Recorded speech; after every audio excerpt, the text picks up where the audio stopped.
The session we'll talk this morning about is priority 1, the need for assistance.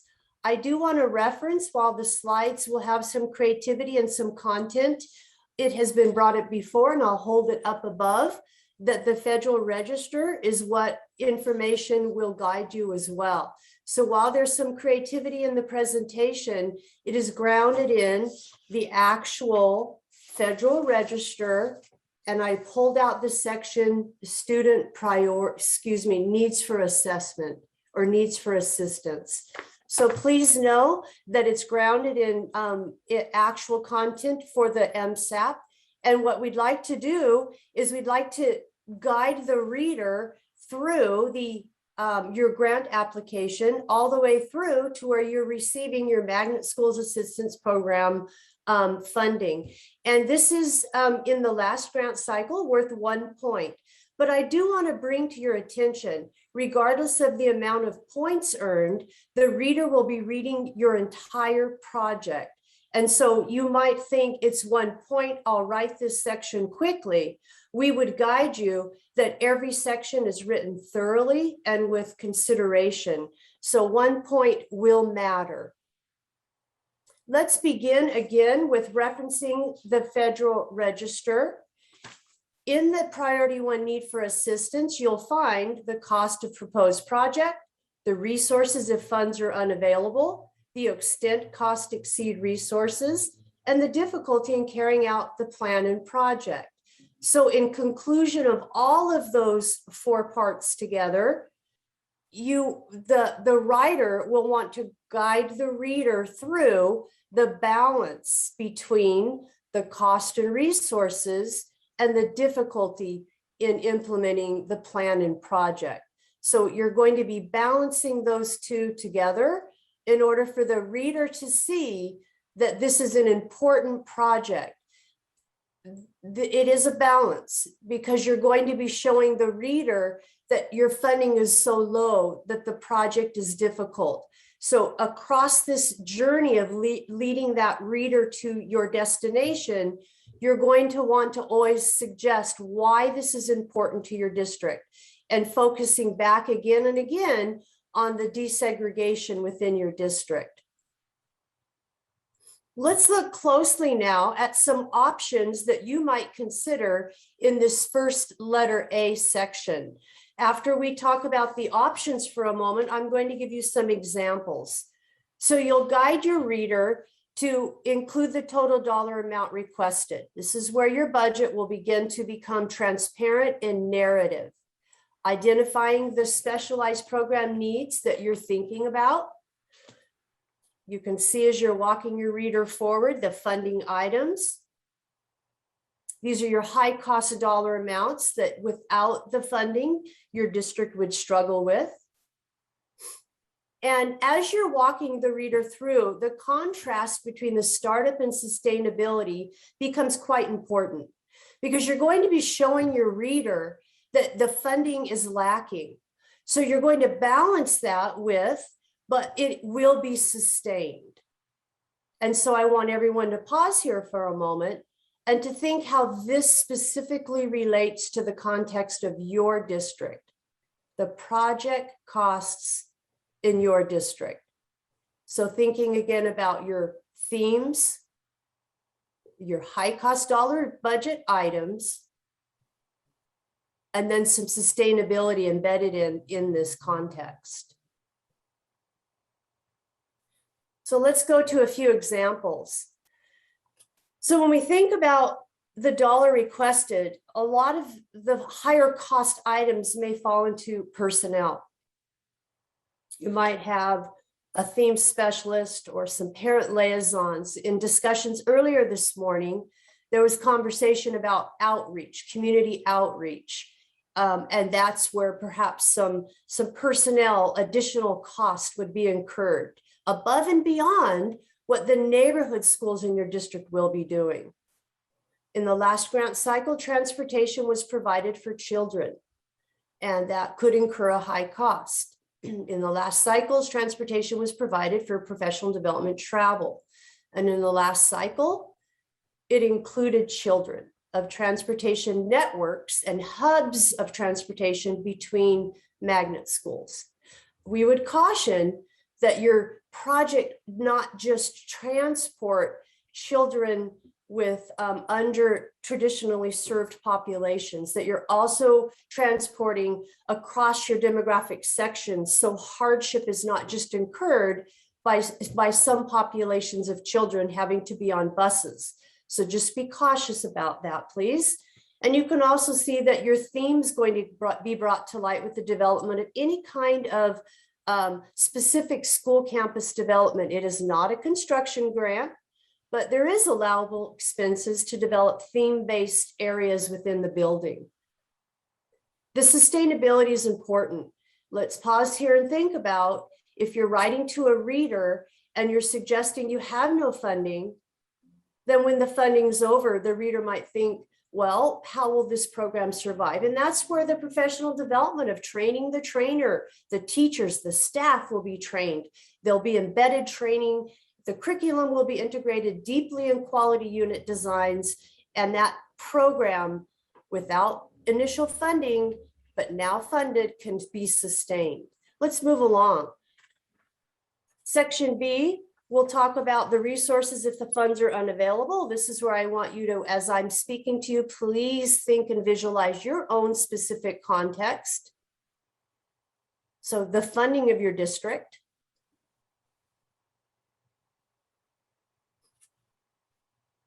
Everybody's district budget currently is being used for something. You'll want to mention that.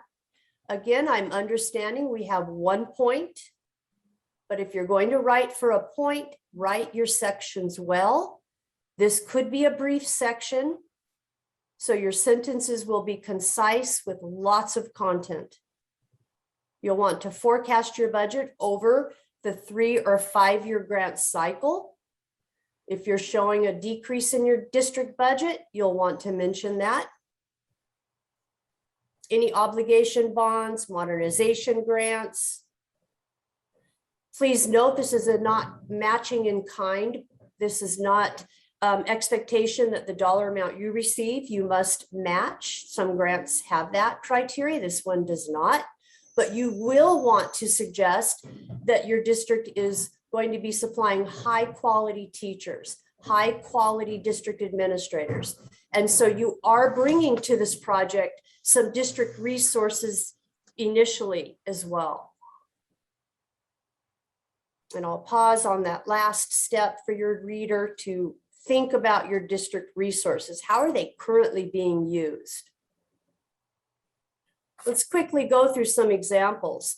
Some budget districts are average daily attendance. So you might have a district where you're relying on your average daily attendance, your property taxes. Mention that to the reader.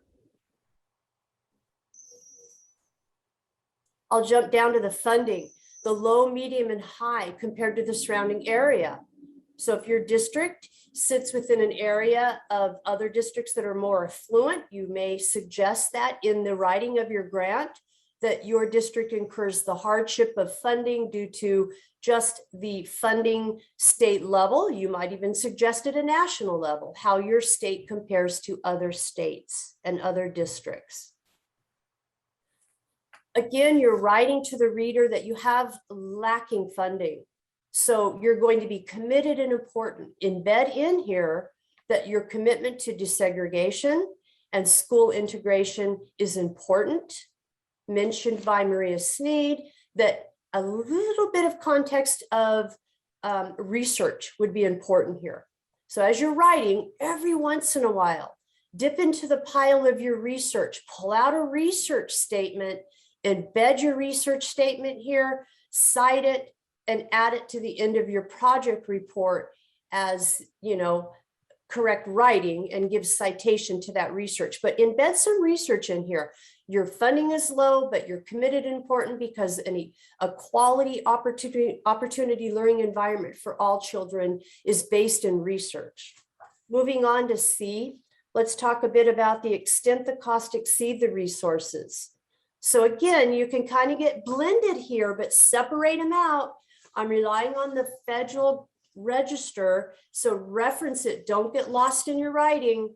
So redirect your reader. You're in control of what you want your reader to experience.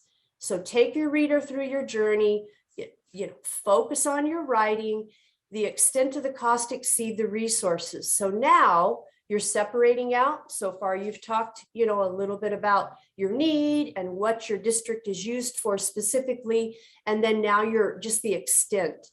So you can see here, I don't have to read that all for you. You're walking your reader through that.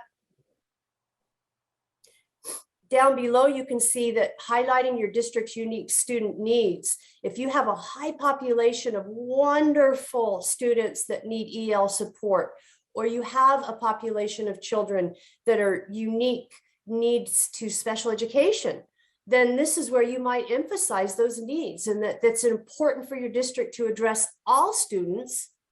And so it would be burdensome to your EL population or your special ed population or any other population that you're giving the reader information about. And that if you take funding from those special populations to open the project, it would help those populations, certainly, but you don't want to burden other things happening in your district. So you want the reader to be clear that you're willing to support the funding, but you don't want to redirect your district funds to such a degree that other district initiatives will incur a burden.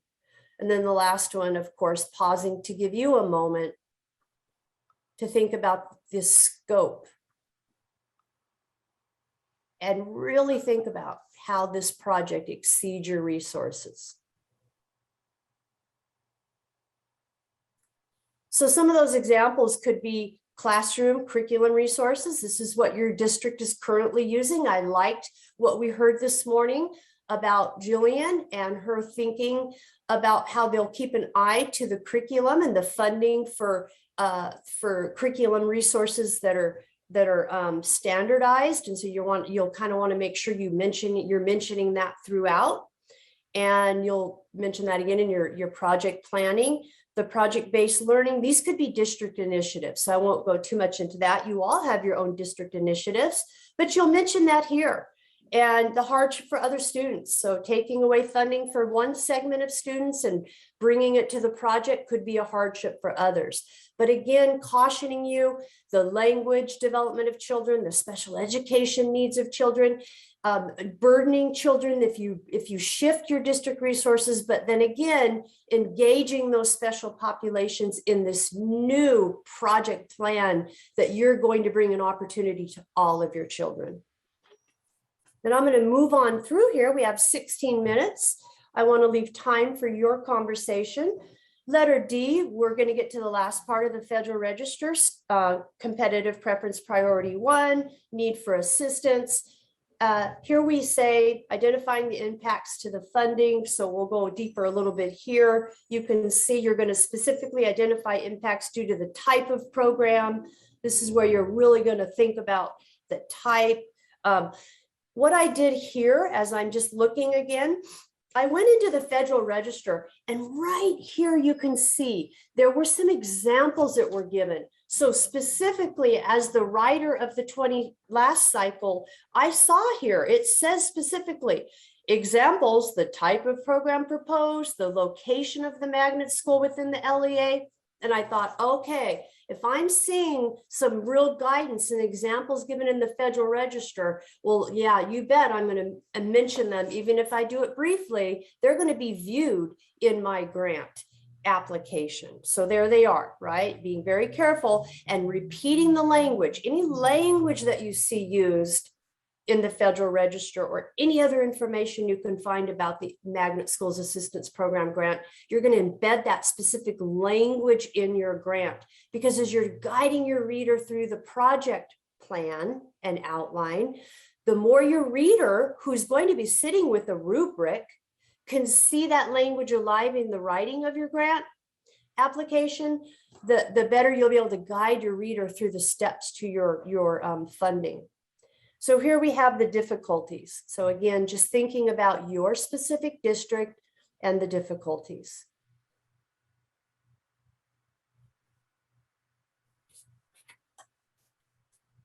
Your theme, Specific themes are going to attract and to require specific supplies. And so here we see this art requirement. That's just an example. Attracting resident families. When it gave an example in the Federal Register about the location of that magnet project, we certainly brought to light that we have a magnet school that by attracting the resident population of students back into that school will be a social change in pattern of enrollment for many of those families. And that's going to incur a cost. It's going to incur the outreach. It will incur the cost of increasing opportunities that are unique back into that resident school for those resident population children that are choosing to opt out and leave to other schools. And so the location of that magnet school, that magnet project, could be something here that will be difficulty to carry out without the funding. That's where the transportation comes into play. If you're going to transport and offer transportation to children, this is where the location of that magnet program will be important. And if you might decide to partner with another local school district that sits next to you on a bordering line, and you're going to establish a network of transportation hub, I would certainly suggest to you that you also mention how you will sustain that following the funding. If you're asking for a large amount of funding, there's always a nice opportunity in a very brief way. It's 1 point to suggest how you are going to sustain that. So an opportunity here would be families that usually decide to leave and choose another school outside of their resident school. We would expend a high amount of effort and cost to recapture those families' interest back into their resident school. And therefore, over time, reducing the transportation hub needs, and taking that initial transportation network back into the reality where children would not need as much transportation provided by the district. And so you're going to want to think about how you can reduce the sustainability, bringing that project back into, or reduce the funding to a sustainability level. And parent, I just wanted to pause here and mention, with 12 minutes left, that the theme related performances, poetry nights, podcast, this is an opportunity perhaps that's not, you've not brought to light yet. And this is priority 1. This is sitting at the beginning of your project, and your readers just now being kind of introduced to what your thinking is parent engagement. So one of the performance measures or criteria that you're thinking about would be performances that would be theme related to engage parents. So parent engagement has a cost above perhaps other schools. It was mentioned earlier, principals really are not familiar with how to recruit. And so a theme related school now will want to keep an eye to parent, and I should say just family participation in theme related events. And I also want to suggest that parent participation should go deeper than just attending a performance. Parent participation should be included throughout your magnet project, with parents being able to make decisions within the school. So you're going to bring to light throughout this parent participation and also decision making, not just attending performances. And then I think we all would agree, no matter who's writing what project, which district, across which state, that magnets as a public school choice, as a viable option to public school choice. And that's where embedding some research statements cited and then appropriately cited at the end of your project, which strengthen this section. So you have a high cost that you're going to incur, but based in research, public schools, magnet school choice is an appropriate option. So your school district, all schools mirror the demographics of your school district in total. So I'm 10 minutes away here from the end of our session. We have a cost. Your reader's going to be walking this through with you. So acronyms, you've got to spell out, right? So you're not going to have any acronyms that you've not written out. If you're going to use an acronym, please write it out and then you acronym and make it appropriate. Your writing should be consistent across making sure that you're citing all your resources, acronyms are written out correctly, so your reader can see where you're taking them through, you're walking them through. Your earning points, every sentence, every paragraph, everything tying together. As the writer, you're earning points, whether it's 1 point or 25. There's some questions here. I can come back to this slide. I do want to move forward for one moment, and I will take questions, but I certainly understand that priority 1 sits at the front of your project. So your reader will have their rubric. The reader's rubric will it will have all of their, they'll be rating you. And so your points are rated. So when you receive your reader feedback, your rubric will show the reader comments. You usually have a few people on a panel that are reading these together. So it's not just a single reader. You'll have multiple readers. They'll triangulate their data. And then it's a very competitive grant. And those panels will then provide the points earned for each project submitted. So let's talk a moment about the introduction. It's not part of it's not part of needs for assistance. But if I'm talking to you about priority 1, there's a high probability that your reader can't just jump into priority 1. There has to be a context of your project. So embedded in here is something for you to reflect on at your own time if you'd like. When you're offered the slide deck, you can use this as a resource. Many of you are already on this. Your thinking is about it. You can go back and read other districts' grants, and you're encouraged. That's an encouraged thing to do. But as you'll hear throughout today and tomorrow by many different wonderful people, that it really is based on how well you're articulating your project and what your plan will be and how you are going to desegregate your student population. And desegregating your student population both racially, socioeconomically. And so while many people through the years have journeyed through the MSAP as a school improvement grant, and it certainly improves schools, oh my goodness, it's one of the most directly related school improvement if implemented well with fidelity, as UCLA did research on. But we do know that you can get kind of lost. Your reader can get kind of lost in your project if you, the writer, are not focused on how your student population needs to be desegregated, how your student population and your schools need to be integrated. So encouraging you to look back at the priorly funded grants, but remember, you will need to be contextualizing your project with your student demographics. And so that's where your writing will remain very focused. So just keep your writing focused, contextualize, define, be clear. When you think you cannot be clear on a topic or an item, I'm going to encourage you to dig deeper, because if you're not clear on it, your reader will think, well, they're not real clear on that.